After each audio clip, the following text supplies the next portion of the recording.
What's up, gamers? DreamcastGuy here, talking today about a topic that seems to have people extremely mad. I mean, this news just dropped and people are already talking about boycotts, bans, and fighting back against the developers.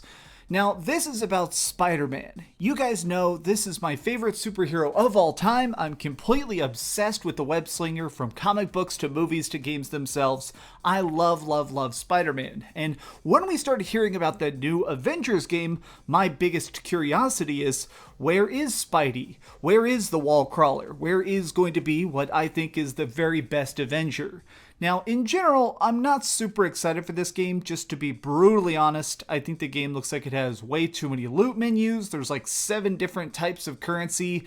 I don't think the game is going to be fun. Overall, I think it's going to probably be like Destiny, except with a couple more phaser cannons.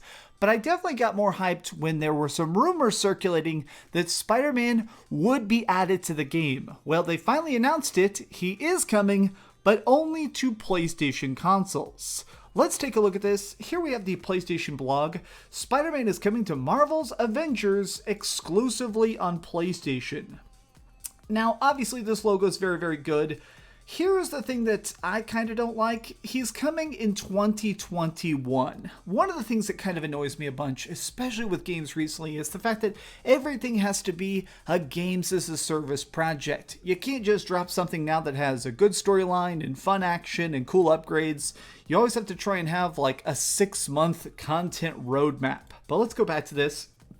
Every once in a while, life presents you with a moment where your pursuits and your passions converge. Today is one such moment for me because I get to be the first to announce our very own Crystal Dynamics take on Spider-Man is teaming up with Ms. Marvel, Iron Man, Thor, Hulk, and Black Widow of Marvel's Avengers. Now, what you're going to notice in this article that I want to point out now, that way you're keeping an eye on it, there's no actual custom art. Everything you're seeing here is iconography from the old comic books. There's screenshots and stuff that you definitely recognize. A lot of these famous images that were used in things like the Marvel vs. Capcom fighting game. Nothing here, though, is new art. And the reason I think this is important is because, honestly, as we look at this article, I think they just signed the deal. I honestly believe that they just signed the contracts today to finally have the exclusive rights to Spider-Man, which is a little bit worrying.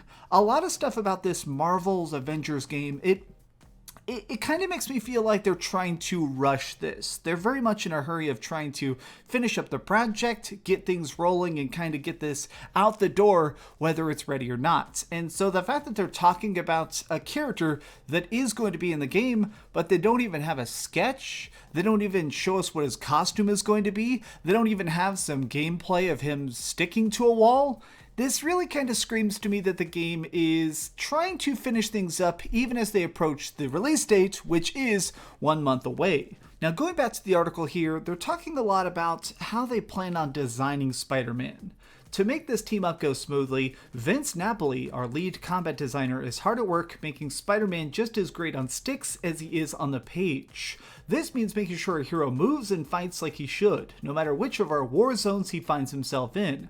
When he's arcing through the air on his web line, we want it to feel as graceful and light. We want to utilize a variety of web configurations and gadgets to enhance your traversals. Spider-Man's impressive acrobatic abilities will complement the experience, allowing you to seamlessly transition from navigation to combat.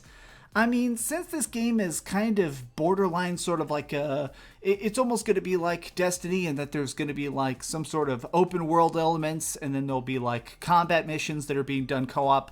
I have a feeling that this is going to be much more constricted to some of the things that we've had previously. Like, I don't have a feeling that this is going to control anything as fun or as fluid as the way it was in Spider-Man PlayStation 4. Because remember, this was incredibly groundbreaking for a variety of reasons, but one of the main things that people complimented a lot is that you, for the first time ever, felt like Spider-Man. You felt like when you were jumping off a building or trying to fall 500 floors or something, it really felt like you were there being Spider-Man. It created the thrill of fighting crime and being in New York City.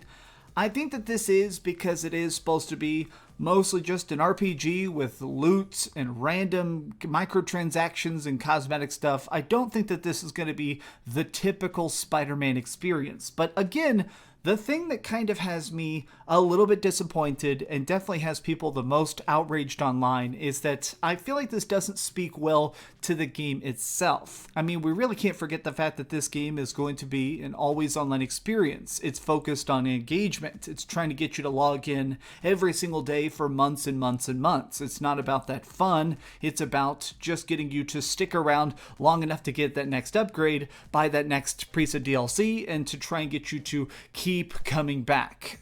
The thing about this that a lot of people are mad about is that it seems like it's trying to make it so the PlayStation version of the game will be best, but all the other versions of the game won't be as good. If you get this on Xbox, I think we can all agree it won't be as good. I mean, even if it's coming to the Xbox Series X, you're still going to be getting an inferior product because you don't have Spidey. If you get this on PC, you can't even make a mod that would put Spider-Man into the game, because since this is an always online experience, that means that you can't actually add anything to it. The only way to play Spider-Man is to buy and play it on a PlayStation 4 or probably a PlayStation 5. And also, this is pretty unfortunate, but as an always online game, it's reliant on servers. The servers have to exist, right? Well, I guess that pretty much confirms, even though they're not saying it directly, that this will not have any sort of cross-platform play. The Xbox people will play with the Xbox people, the PC people will play with the PC people, and the PlayStation 4 people will play by themselves. Because it wouldn't be fair if there was cross-platform play, and I have Spider-Man with all my cool upgrades, and I'm going against some dork who's playing as Ms. Marvel. I feel like there is not going to be the overall balance. I mean, the point of these deals, because these happen a lot, I bet what happened is that Sony approached the developers and probably approached Marvel, and they were already starting to tinker with the ideas of Spider-Man, and Sony paid for the exclusive rights. Now, some people who don't understand all the complicated contractual obligations, technically, Spider-Man is only owned in movie format by Sony Pictures. If you want to try and make games with Spider-Man in it, that's totally legal. That's why last year we got the very, very good Marvel Ultimate Alliance 3 that had 5 different versions of Spider-Man that was on the Nintendo Switch. That's totally fine. This is not involving anything else. This was straight up Sony came in here and threw some money around to make sure that Spider-Man would continue to only exist on the PlayStation. So here's my brutally honest thoughts. I think that this is bad for the game. I'm still going to buy it. I'm still going to try and do a big review of it, but I'm somebody that loves Spider-Man, and I do own a PlayStation 4, so I'm going to be specifically playing as him a lot, but I'm concerned about people who aren't me. If you want your game to be successful, the fact that you just decided to tell a huge chunk of the fan base, I'm sorry that you have the inferior console, that doesn't seem like the best business decision. I still have a lot of doubts as to if this game is ever going to be successful, because it just really doesn't seem to have enough going for it to really get people excited. I mean, the more we see these games that are trying to just expect a huge fan base and they need to have a huge group of constantly paying customers in order to stay afloat, I don't know if this game's going to even exist long enough for Spider-Man to come out. At least that is my biggest worry. But what do you think? Have you actually seen these articles yourself? I'm going to link this down below because, as you see here, it is a big old long article here. Lots of it's just fluff piece stuff, but the main thing is that if you have this anywhere else, maybe it's now time to convert to the PlayStation family. Okay, well, tell me what you think in the comment down below. If you enjoyed this video, please give it a thumbs up, share with your friends, and subscribe if you haven't already. But do me the biggest favor of all and keep dreaming. Thanks so much for watching that video. If you want to see something else, you can always click this link to see what I put up last, or, subscribe and see what's coming up next. Also, I promise that whatever I do, it'll try not to suck.